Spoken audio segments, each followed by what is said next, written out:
Well, the moving truck ought to be here any minute. You know, Jerry, I have to admit, there were times over the last few days that I thought I'd never see the inside of this old building again. Yeah, I know what you mean. It was looking pretty grim there for a while, but thanks to Alexander, we got through it all. I never thought I'd be standing here waiting for the moving van to return one day. It's good to see the old place again. Say, have you had that new fingerprint security system installed yet? No, not yet. That'll be done tomorrow. But it won't be activated until after every employee's fingerprints are registered into the system. We'll have everyone do that on the first day of work. Once that's done, the system can be activated, and we'll be off and running. How are you going to introduce it to everyone? That's all part of my Saturday night speech. I'll explain it all then. Hey, here comes the moving van. Now there's a sight for sore eyes. I can't wait to open it up and see all our toys again. Yeah, it's amazing how it feels like so much longer than it's really been. Why, it feels like a month ago when we loaded it all and watched it all disappear over the hill. Yeah, I even feel older since this all happened. I mean, like years older. Well, that's what stress and tension does to a person. We've been through a lot these last few days. Actually, you do have a little gray up top. That wasn't there before. I do? Where? Right along the edge there on both sides. Just a wisp of gray setting in there. Oh, that's just lovely. There goes my eternal youth right out the window. Maybe now you'll think twice before you start making fun of my age, gray boy. Oh, no you didn't. Oh, yes I did. And I will again, too. Okay, let's get to work. We've got a lot to unload.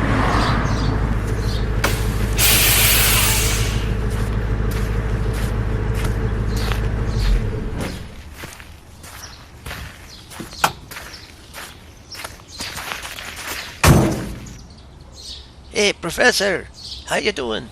Hey, Fernando, it's good to see you. Been a long time, hasn't it? How's that baby of yours? The baby? Baby's not baby anymore. She's 7 now. Is she? For crying out loud, they certainly grow up fast, don't they? Yeah, you got that right. It feels like last week she was in diapers, and now she's almost ready for first grade. You better start saving for her college education. It'll be here before you know it. Oh, don't remind me, man. I want to enjoy being young without having to think about looking old like you one day. Ooh, that stings. Fernando, I'm gonna ask you to help us unload the truck. I'd be happy to, Professor. Let me get that door for you. I can get the door myself. I don't know, Professor. That door looks pretty heavy. Maybe you ought to let us younger guys handle it. Ah, shut up.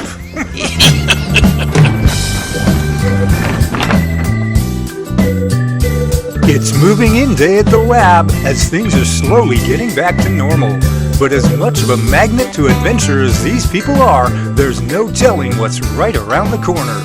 Join us now for Sasquatch Episode 19, The Right to Live.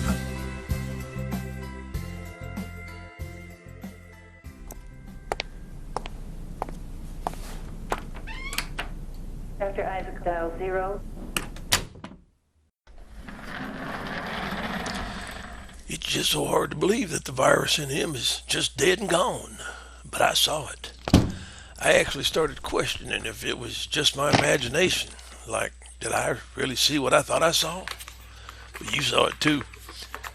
I know you and I are close, Ben, but both of our imaginations couldn't possibly be identical. But like I told Regis, test results don't lie. That virus was there. So other than antibiotics, what kind of force would it take to knock out a virus like that? Well, I've been giving that a lot of thought. If you think back to your science and medical lessons in college, do you remember the one about how certain sound waves and vibrational frequencies can affect the human brain? Yeah, but way back then it was nothing but a bunch of speculation and so much science fiction. I haven't thought about that in decades. Well, I have. Look at this article I found. It says scientists may one day be able to destroy viruses in the same way that opera singers presumably shatter wine glasses. New research has mathematically determined the frequencies at which simple viruses could be shaken to death. The outer structure of a virus is something like the shell of a turtle. If the shell can be compromised by certain kinds of vibrations, the virus can be inactivated. Recent experimental evidence has shown that certain pulses tuned to the right frequency can kill certain viruses. Are you saying that the vibration from the explosion somehow got into Blackstone's body and shook the virus to death? That's about the size of it, Delbert. But according to the rest of the article, all this is still experimental and unproven. There's nothing unproven about the fact that Regis Blackstone had a virus. And now, he doesn't. And the only thing between him having it and not having it was that explosion. There's no two ways about it, Delbert. Something happened in that tunnel. Pulses, shock waves, vibrations. Call it what you want.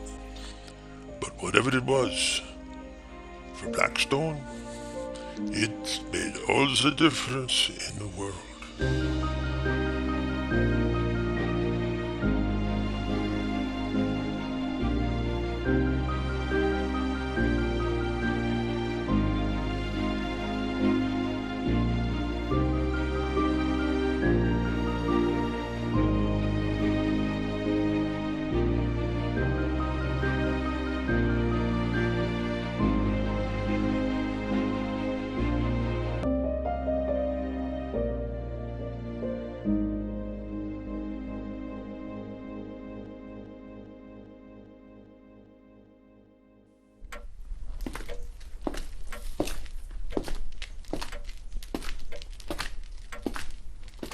Hey, Jerry, how go the invites? Well, so far so good. I've contacted the heads of each lab and they're all talking to their people. So far I've gotten back 60 replies, 47 for sure's, 12 will tries, and 1 definite possibility of a firm maybe. Well, keep plugging away at it. I'm sure you'll get some more. Hey, did you get a hold of Randy's Roadhouse about the food? Yeah, I did. Randy said he'd be glad to help. And he even gave us a break on the price. Really? How much of a break? We get the whole enchilada for $50. $50? What? How in the world did you manage that? Well, for starters, Randy and I go back a long ways. Of course you do. You go back a long ways with half the population of Brooksdale. Well, I did grow up here, you know, so you're really not too far from the truth. When you treat people right, and you do things for them, they tend to return the favor. Well, with as many things as you've done for people and with the way you've treated everybody over the years, you could probably get favors returned about twice a week for the rest of your natural life. Yeah, maybe so. Well, keep at it. I've got a couple other phone calls to make. I'll use the phone in the bedroom. You can use line 1 for yours, I'll use line 2. Now that we have the food arranged, all we need to do now is just bring in the people.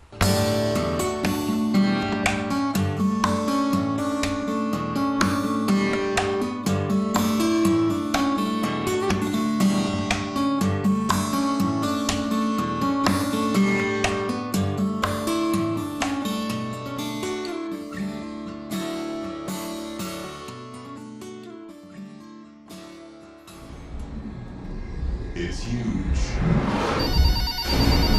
It's hairy. Hello? Maria, this is Jonathan Dalton. Oh, hello, Professor. How are you feeling after the explosion? I'm doing just fine. I was pretty out of it for about 3 days there. At least that's what they tell me. But basically, I'm no worse for wear. Oh, I'm so glad to hear that. That sounded like it was a horrible experience. Well, it's not something I'd choose to do every day, that's for certain, sir. No, I wouldn't think so. So, Maria, I'd like to talk to you about something you might be interested in. Oh? What is it? Well, the lab will be reopening again soon.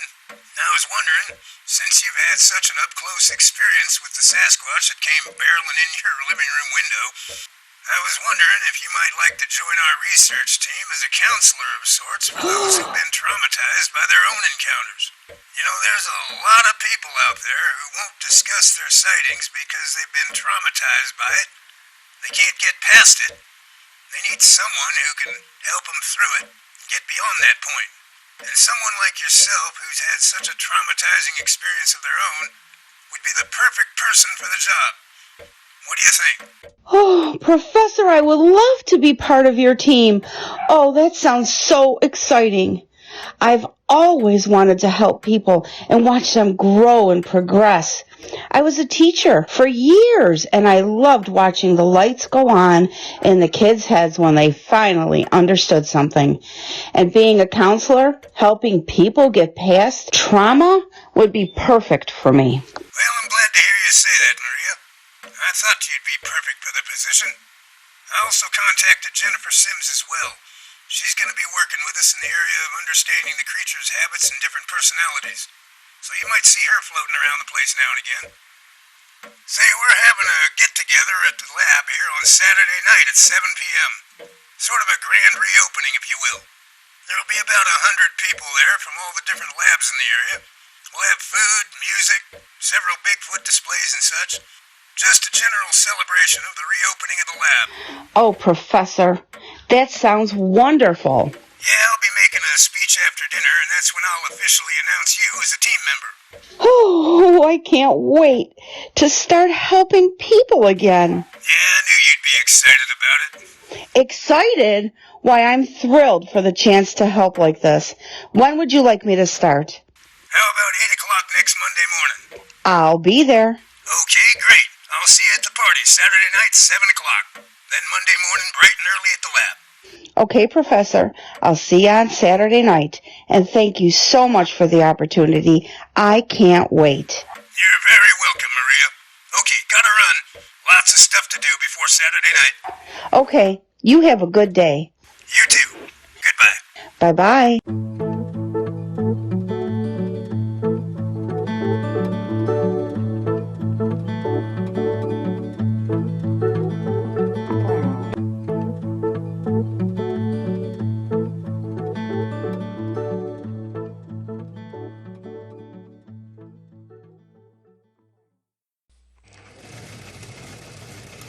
The Brookdale Research Lab, headed by Professor Jonathan Dalton, will be open for business at 8 a.m. next Monday morning.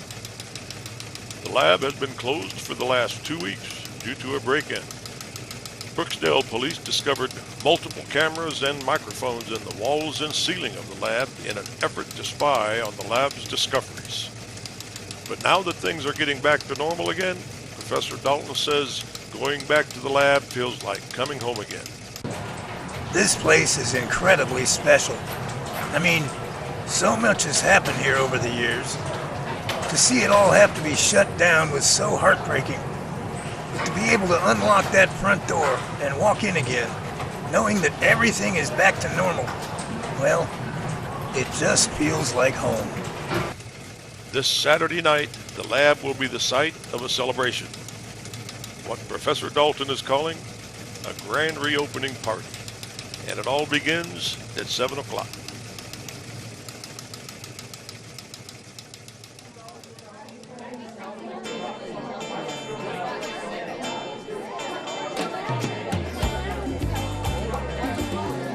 Hey, Professor. Why, looky there. It's Rick Kane. I told you, it's just Rick. I know. But you know how some names just stick on some people. I think you'll forever be known, at least to me, as Rick. Well, I guess that'd be alright. Just not in public, alright? You got a deal. Hey, it's been a while. How you been? I've been doing great, just working a lot. But when I heard about this little get-together, I thought I'd drop by and see you. This is turning into a real bash. Yeah, it certainly is. Why, between the food and the music and the Bigfoot displays, I think we've attracted a lot of attention. Well, you sure have my attention, that's for sure. Hey, are we still on for that little meeting for me to sit down and pick your brain like you promised? We sure are. It's just things have been a little, shall we say, discoordinated lately. But now that we're finally open for business again, I'll have a lot more time to talk with you about whatever you want to know. Well, that sounds great. When will be a good day? Well, we're officially open on Monday morning, so how about 10 o'clock Monday? Sounds great, Professor. I'll be here. Okay, I'll see you then. I'm glad you dropped in. Have a good time tonight. Oh, I will. See you on Monday. Sounds good, Rick. Hey, I thought... Gotcha. All right, you got me.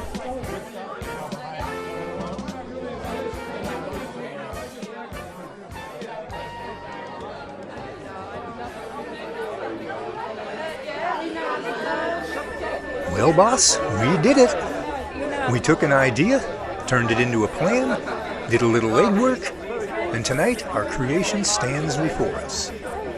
Just look at these people. They're loving it. I'll tell you, Jerry, it's the best thing I've seen going on in this room in a long, long time. We've had a lot of great things happen here in the past. Discoveries, breakthroughs. But this tops them all. I'm proud of you, son. I never thought I'd even see this day. You didn't? Why not? Well, I'll tell you. When Blackstone hit that button and those explosives went off, there was fire all around me. That whole tunnel was ablaze. I thought I was gonna be a crispy critter for sure, heading for the last roundup. But then, I started feeling wet, and suddenly there was no more fire. And I realized I wasn't on fire, but instead I was underwater. I knew everything was gonna be alright. That's when I knew I'd live to see another day.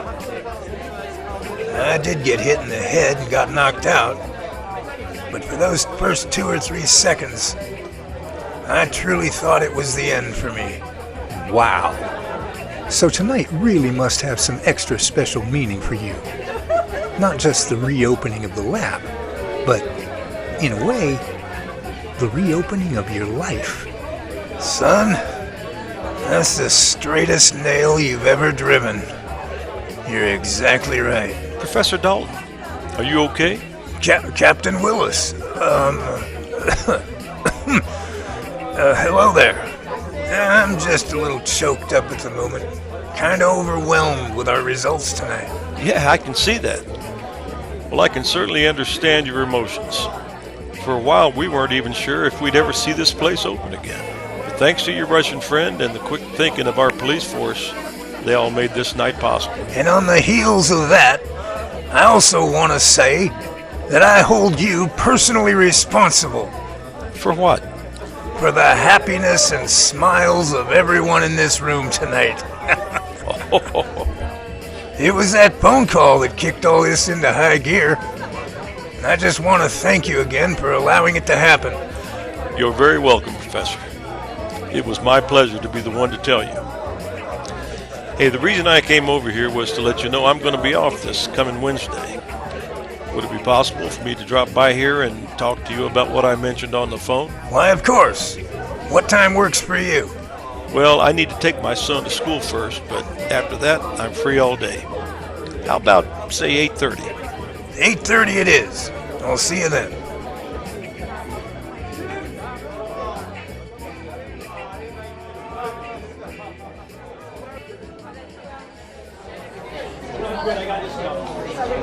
Found out later he'd done it twice.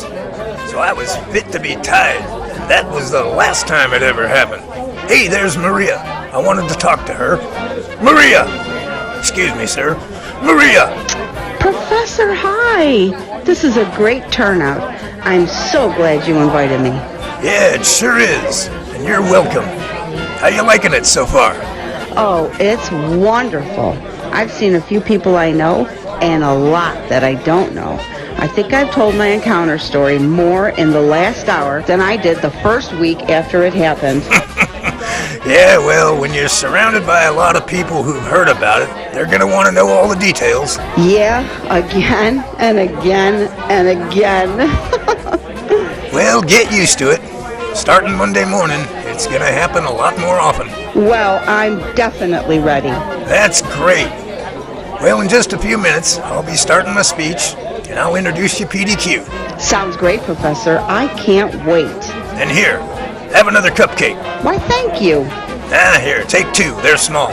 Okay, I'll see you later. I got more people to meet. Okay, I'll see you Monday morning.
Excuse me, everyone.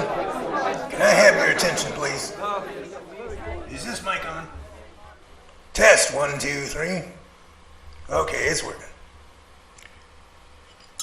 Well, first of all, I want to thank each and every one of you for your patience in waiting for this place to open up again. I didn't think just a few days could feel so long, but I guess any amount of time feels like an eternity when you're not doing what you love. But we're back in business again, and we even have a lot of new faces among us, two of which I want to call out and recognize specifically. I brought them onto the team because of the incredible circumstances of their recent encounters. They've experienced Bigfoot in an up-close and personal way that most others never will.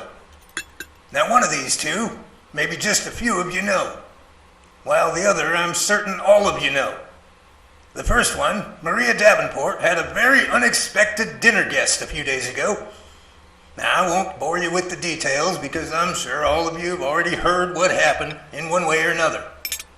But what I will say is, this particular Sasquatch came down out of the forest, crossed the road, went up into Maria's yard, onto her porch, and smashed her living room window to smithereens, just for the halibut. Sorry, Jerry, I had to. I couldn't resist. That joke is copyrighted, you know. You owe me $5 in royalty fees now. I'll buy you a milkshake. Yeah, whatever. I believe that Maria's first-hand experience qualifies her to be a counselor of sorts for those who have been traumatized by their own encounters, especially children. Heaven knows there are plenty of them out there who won't talk about what they've seen, not only because they're afraid of ridicule, but also because they've been traumatized and they just can't get past it. So if you know anyone who suffers with PSET, that's post-Sasquatch encounter trauma, just veer them toward Maria and she'll take care of it. Maria, glad to have you aboard.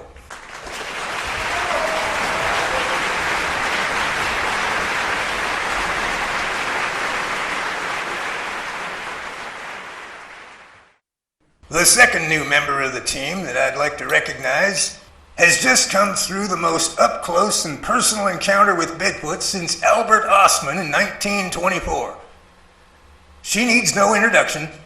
I'm sure all of you know her from KRQR News, and I'm sure all of you know about her capture from what the media has said about it.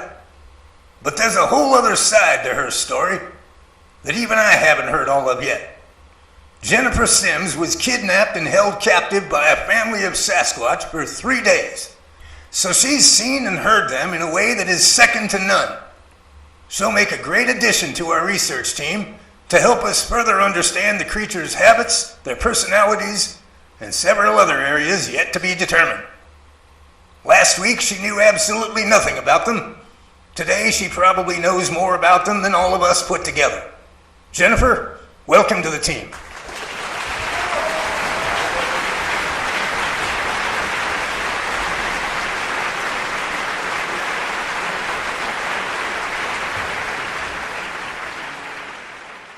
Okay, so that takes care of the introductions.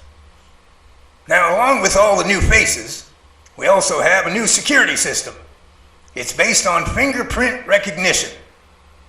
Each of your fingerprints will be entered into the system, so when you arrive each day, you'll place a finger or thumb against the print reader thus triggering the door to unlock and allow you access to the building.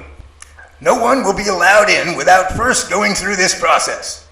Also, there will be no holding the door open for someone else close behind you. As much as it goes against the grain of human decency, that's just the way it has to be. The door will open and shut for one person and one person only. If someone is close behind you, look them in the eye, tell them you love them, and close the door in their face. They're a big boy or girl. They can get in on their own without hanging onto your shirt tails. We also have 7 new cameras, which brings us to a total of 23, covering every inch of the premises inside and out. In order for someone to sneak past any of these cameras, they would have to be invisible. And I can guarantee you, that technology does not exist.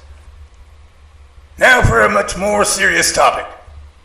There's been some talk going around lately about some who would like to capture a Sasquatch.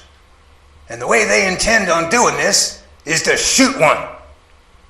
I'll tell you right up front here and now, just the thought of someone doing that is enough to make my blood boil. The Sasquatch are a group of people. Maybe not human people like us, but they're a people nonetheless. From the little bit I've learned from what Jennifer has told me since she returned, they have way more human qualities than we ever realized. They have families, feelings, and emotions, just like we do. They think and reason, just like we do. They have intelligence and a way of doing things that we have yet to understand. Now, in my personal opinion, I believe they actually laugh and cry and mourn their dead. I think they celebrate their successes, maybe not in the way we do it, but in their own way. Some may say, Professor, how do you know they do all that? And my answer is, how do you know they don't? Why is it that when it comes to a being we don't know about, we automatically assume certain things are true or false about them? I believe they have ways of camouflaging themselves so they can evade us. How else do you think they've been able to do it through the centuries? I believe they have ways of communicating with us that go far beyond our knowledge. There are those who have encountered them who say all they did was think about shooting them, and they received what can best be described as a mental signal, a thought transfer, or ESP, if you will, that said, put down your weapon. We're not here to hurt you. Why are you trying to hurt us? Some might hear that and just laugh and say, the Sasquatch don't communicate that way. Oh yeah?